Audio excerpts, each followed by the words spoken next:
In this video, I'm going to show you how to fix NAPS2 scanner not detected. Now, if you're using NAPS2 or NAPS2 and you're going to Profiles and clicking on New, and there's no way for you to actually find a device because it's not detected, it doesn't find it, your computer can't detect it, let me show you all the fixes you can take. So I'm actually just gonna give this in the display name, there we go, and I'm gonna go to choose device. Now in my case, my HP DeskJet printer and scanner is over here and I can use it.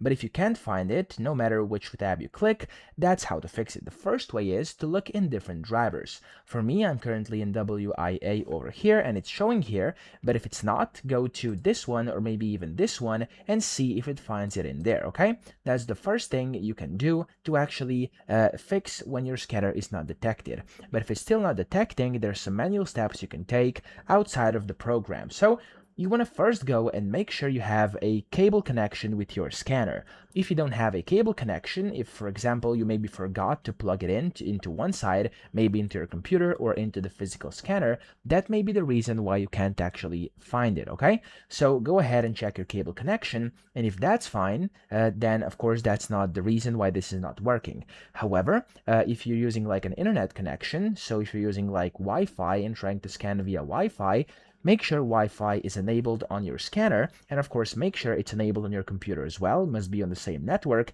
and connected as well. So make sure those two connections are working flawlessly. If they are not working, it means that's the issue. That's why you cannot detect your scanner. However, sometimes it also happens that your scanner may go into idle mode or into sleep mode, so go ahead and make sure it's actually turned on and ready to scan. Now, once you do that, you can also go out of here and just go and choose your device and see if it's popping up over here. If it's still not showing, sometimes what you have to do is also close down completely, so close down the program like this, and when you close it down, you can then reopen NAPS2, and then in here you now should be able to add your scanner. If it's, of course, if it wasn't showing earlier, it should be showing now. If it's still not showing, what you can do is go to your taskbar, click on the search button, and go to printers and scanners. So type in printers and scanners and go to your settings. And in here, you want to make sure your scanner is on the list. If it's not, of course, NAPS2 is not going to find it. Or if it says offline, it's not going to find it either. So for me over here, as you can see, it's actually online. So if I click on here, it's going to show me that it's idle, which means it's connected.